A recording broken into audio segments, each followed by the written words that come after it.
In diretta su Studio 90 Italia era Elisa con Bruciare per te. Buongiorno a tutti da Paola 4, ben trovati in chiusura di questo appuntamento. Però prima di augurare a tutti buon anno, sono contenta di farlo con qualcuno che augura, oltre buon anno con me, augura sicuramente, aiuta tantissima gente a stare meglio. Sto parlando del Avis di Catania. Saluto il dottor Sciacchitano, Carlo Sciacchitano. Ciao, buongiorno. Buongiorno Paola, buongiorno alle radioascoltatrici e radioascoltatori. Bentornato, finalmente. Ce l'abbiamo fatta, Sì. Tra l'altro l'Avis, dovete sapere che quest'anno compie, mi diceva fuori diretta, 50 anni. Ebbene sì, ma non li dimostra, perché se quando si dona si rimane giovani. Sì, l'Avis di Catania quest'anno festeggia i suoi 50 anni, ormai siamo a conclusione dell'anno, ricordando sempre che è stata la prima associazione donatori sangue in Sicilia, oltre che la prima Avis in Sicilia, e da lì poi man mano ha aperto la strada, ha tracciato la strada che tante altre associazioni poi hanno seguito. Come sono andate le donazioni quest'anno? Quest'anno sono andate bene, il trend è stato positivo, si è martellato sulla comunicazione perché è importantissimo, quindi ringrazio voi in primis per questa possibilità e tutti coloro chiaramente che ci permettono di parlare, di fare promozione della donazione di sangue. Diciamo che abbiamo avuto un più 2% e questo sembra poco, ma è tanto, speriamo sempre che questo trend aumenta, perché non vuol dire che perché è in aumento l'anno prossimo sarà così, bisogna stare sul pezzo. Cerchiamo di tenere questo augurio come buoni propositi per l'anno che sta per arrivare, per il nuovo anno. Assolutamente sì, anzi ricordo che proprio nel periodo delle feste il donatore si ricordi che, di chi soffre, se va in vacanza o va fuori, una bella donazione riempie il cuore. L'abbiamo detto tantissime volte, rigenera, oltre che riempire il cuore, quindi fa bene al cuore, però vi rigenera anche fisicamente. Assolutamente, no? Fa bene ovviamente a chi lo riceve, ma anche a chi dona, ed è anche un modo per salvaguardarsi, no? Facciamo prevenzione, un donatore è controllato, si autocontrolla proprio per rimanere donatore. Noi abbiamo tanti donatori dispiaciuti che per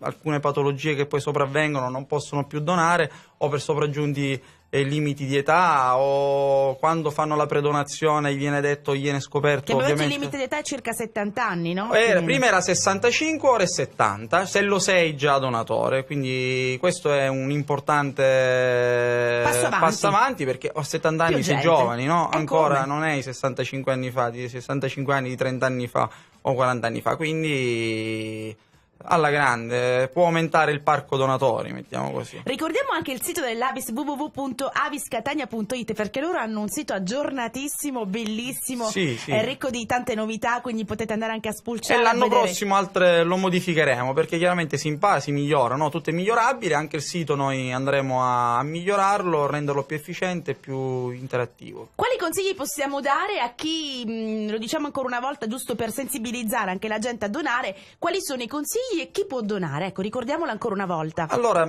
può donare chiunque, basta avere 50 kg di peso, più di 18 anni e sentirsi in buona salute. Dopodiché, quando si arriva ai nostri centri, che ricordiamo sono 3, in via Carini 36, al Cannizzaro e alla Morgagni, alla clinica Morgagni, poi ci sono i medici che verificheranno le condizioni reali di salute del soggetto.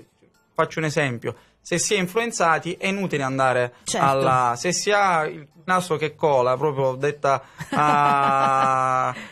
terra, è inutile andare, perché il collega chiaramente capirà aspettate che smetti di colare. Esatto, aspettate che smetti di colare, perché molte volte è tanta la voglia di donare che anche non ci si pensa a questo. Ricordo anche l'importante quando si va a donare comunicare se si è fatti viaggi, non solo all'estero ma anche in Italia, perché noi siamo sempre in contatto col Centro Nazionale Sangue, che c'è un virus particolare che gira e a secondo delle zone, delle volte ci arriva comunicazione che per un periodo di circa un mese, 28 giorni, chi è stato in particolari zone anche dell'Italia non può donare. Quindi è importante, anche per evitare attesa, che tu vai a donare, aspetti e poi vieni bloccato, comunicarlo prima, così che il collega verificherà se è una zona endemica o no per questo virus. Oppure immagino quando si subisce un intervento, quanto tempo Chiaramente, bisogna aspettare? e dipende da intervento, può andare da 3 a 4 mesi, o se si è partorito, o se si è fatto anche un tatuaggio, o si è andato all'odontoiatra. Ecco, ok. quindi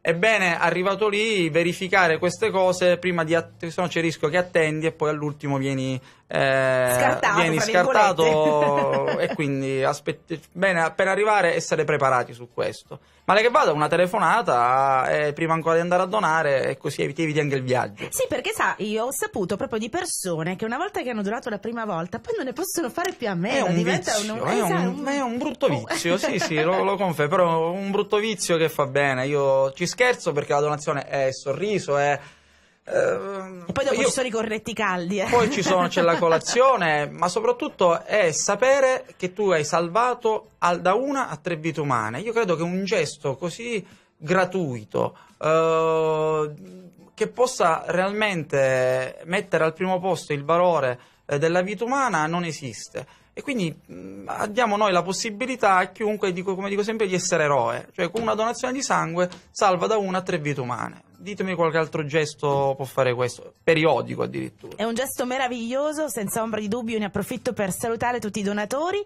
e tutti coloro che magari in questo 2017 lo diverranno, no? Quindi bravissimo, bene, mi piace questo. Assolutamente sì. L'augurio lo faccio ovviamente anche allo staff dei sanitari che c'è da noi, a tutto lo staff di segreteria, al servizio civile. A noi ruotano più di 25-30 persone all'interno dell'Avis, i volontari, tutto il consiglio direttivo, ricordo che è tutto volontaristico, e tutti coloro che in quest'anno ci hanno permesso di fare promozione della salute, Studio 90 Italia, come ho detto in primis, e l'anno prossimo alla grande. Grazie a te Carlo, grazie a tutti i volontari, grazie a tutti i medici che fanno parte chiaramente anche dell'Avis, ma grazie soprattutto ai donatori, perché sono loro che davvero aiutano la gente che ha bisogno. Io ne approfitto per fare gli auguri a tutti di buon anno, li facciamo insieme. Certo. Chiudiamo insieme questo appuntamento, chiudiamo insieme l'anno, vedi che cosa bella. È un'emozione, un onore. Un'emozione unica. E tra l'altro poi un'ultima cosa, sulla pagina Facebook, tra l'altro dell'Avis, di Carlo Sciacchitano, la cosa che mi piace moltissimo è che tutti questi eroi, così come li definisci tu, sono sempre fotografati, sono insieme, sì. E c'è questa atmosfera meravigliosa che si viene a creare, quindi un ambiente bellissimo. È perché il migliore promotore della donazione di sangue è il donatore stesso, quindi quando io faccio le fotografie non è per autocelebrazione della persona, del donatore. La cosa che gli dico è vederti su Facebook, che ormai è una finestra sul mondo, è inutile, è così, e fare conoscere ai tuoi amici che tu sei donatore, e chissà quando vi vedrete vi fa le domande, quindi voi diventate poi promotori della donazione di sangue. E io con questo messaggio importante, bellissimo, ringrazio Carlo Sciacchitano, l'Avis chiaramente di Catania, e saluto tutti i nostri ascoltatori. Vi auguro di trascorrere un fine anno meraviglioso, ci ritroviamo insieme l'anno prossimo. Grazie davvero di cuore per quest'anno bellissimo, per la vostra compagnia, per tutto quello che avete fatto per noi, perché comunque gli ascoltatori sono coloro che tengono in piedi la radio, quindi io vi ringrazio in prima persona, ringrazio gli artisti che sono venuti a trovarci, ringrazio tutti i miei collaboratori e soprattutto volevo salutare e abbracciare forte, forte, forte, lo dicevamo prima con Carlo Sciacchitano, la gente che in questo momento soffre e che ha bisogno di un po' d'affetto e soprattutto di tanta vicinanza, quindi vi abbraccio fortissimo, sono con voi, non sentitevi soli perché io sono con voi, almeno nel mio piccolo cerco di esserlo. Grazie a tutti, buon anno, buon 2017, ciao!